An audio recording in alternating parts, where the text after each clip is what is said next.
this. They understand what they are doing. And they know what makes humans tick. They understand how we operate.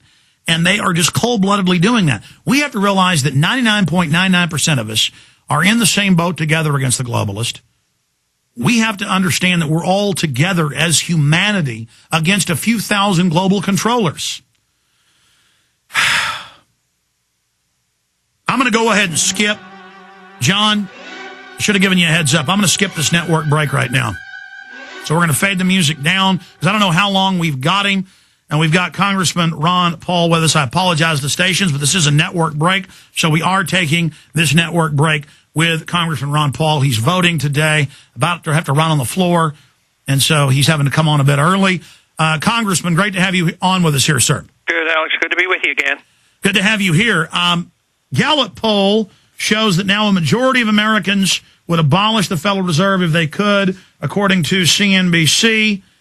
Can you comment on this exciting development, Congressman? Well, I think it's rather amazing. You know, a year or two ago, I imagine very few people even thought about the Federal Reserve. But I think because of the economic crisis, because of the blundering with TARP funds where the American people said, we need to know what you guys are doing and how you're wasting the money, we saw an opening that we could call attention to the American people about what kind of shenanigans have been going on in the Federal Reserve. And that, along with the presidential campaign, all of a sudden the Federal Reserve now has become a key issue, which is something you and I have been arguing for a good many years. And, of course, it was the issue that prompted me to go into politics. And lo and behold, now it's front and center in the debate. And there's a lot more yet to come. We need to know what they're doing. That's why our audit bill is so important. But eventually, though, we need a sound monetary system. And I think if we continue with our progress, hopefully we'll reach that point someday. Congressman, you said back during the campaign in 2008, something big is happening. And I even tend to underestimate. I've been telling you for years that I think we're starting to win, and you've been optimistic, but also somewhat conservative, saying, well, let's just keep working. But do you revise your forecast? I mean, that the something big you talked about is even bigger than we had even hoped and happening quicker. I mean, I think this is something bordering on 1776 or what happened to Ceausescu in Romania. I think it's more explosive than even you or I may have thought previously. Yeah, and I don't pretend to know exactly what will happen and when. But, you know, when you distort things grossly, so like we have for 35 years, you know it has to give. And at that time, it wasn't clear-cut exactly what would happen. So the financial crisis hit. The house of cards has come down, and that is really pretty big is what's going on. But, no, I think it's even bigger than that in both the negative and the positive side, because I think we're working now on the dollar crisis, and a dollar crisis will be 10 times it will be a 10 times bigger event than the financial collapse. And then the big deal will be, which way are we going to go? Are we going to say as Americans that, we had a taste of freedom, we want our freedom back, and we want constitutional law, and we want sound money? Or are we going to be complacent, and the majority of people say, yes, let the government do whatever they want, they'll take care of us, we trust the government? So we're in the midst of that, and I'm hoping, like you are, that we can win this fight and people opt for more freedom rather than more dependency. But we're a little bit off from that because right now in Washington, everybody's still pushing more government. I mean, just look at what Obama's doing with more war, more spending, more borrowing, more socialized medicine, more cap and trade, more taxes. But at home, when I go home or around the country or talk on radio shows, I find out that there's literally not tens of thousands, but literally millions of people who understand exactly what's going on, and they've had enough. And I think this spontaneity with some of these tea parties show that there's a lot of people very upset with what's happening.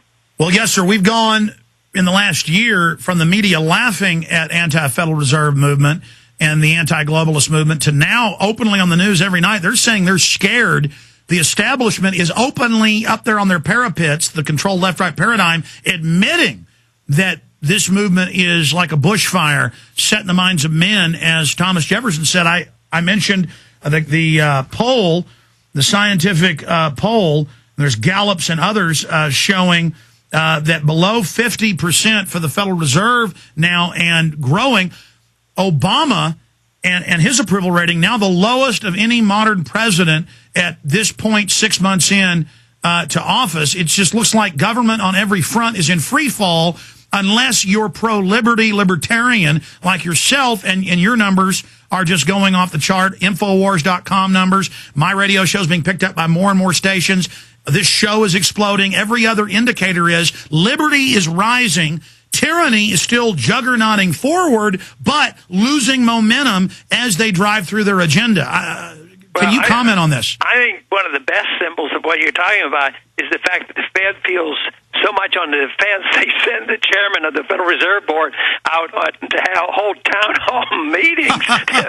that is hilarious. But that also shows that they're on the defensive and we're on the offensive. But we have truth on our side. I mean, the absurdity that they can control us forever by just printing money and claiming that they will always have wealth by printing money, it's so absurd that the people realize this. So I think since we have honest money and truth and limited government and freedom on our side, if we don't win, there's something awfully wrong with us. And yet I think that obviously we're making great progress.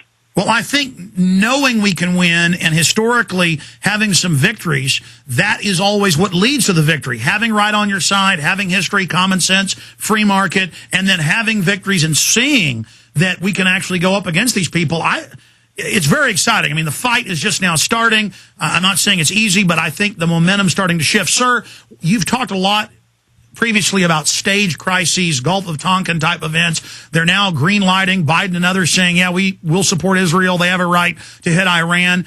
Economic crises, economic terrorism, paying banks not to lend, as Kucinich has been covering, your fellow congressman. What tricks do they have up their sleeves, or are you concerned about stage crises? Yeah, I'm concerned, but I don't have any insight to what they plan or what they will do. And it may be an accident that they will play on or blow up or react to. So it doesn't necessarily have to be absolutely contrived. They may have, an accidental confrontation, or sometimes they'll just go out and something gets blown up, and this will incite the people.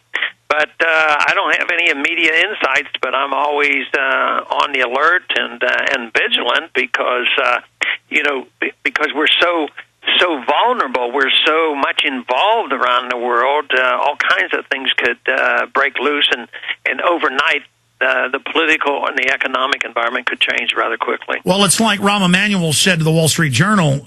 He said, we don't want to let a good crisis go to waste, so created or opportunistically used.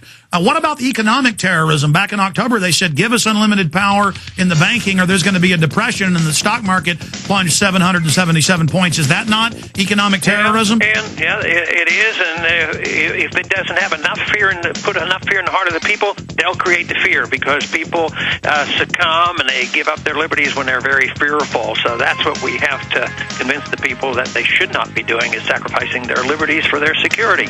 Congressman, I know you have a vote coming up any minute. We're back in 70 seconds. Let me speak to you during the break. Okay.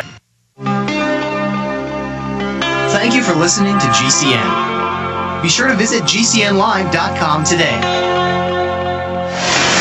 Hello, friends. This is Alex Jones, and I want each of you to ask yourself this question. Do you really know what's in your tap water? In a recent study conducted by a major environmental auditor, they found that over 260 chemicals and pollutants are present in municipal drinking water. Many of these chemicals are directly linked to cancer, reproductive, immune, and developmental system diseases. Now, what are you going to do about it? The Ecola Blue atmospheric water generator is a low-cost way to take back control of you and your family's drinking water. The Ecola Blue 28 produces up to 7 gallons of water from the humidity in the atmosphere and uses state-of-the-art carbon filtration, reverse osmosis, and ultraviolet light sterilization techniques. That's right, clean water right from the air you breathe. Order today by calling 1-800-691-6043. That's 1-800-691-6043. Or visit Ecola Blue on the web at www.ecoloblu.com today. That's ecolablue.com.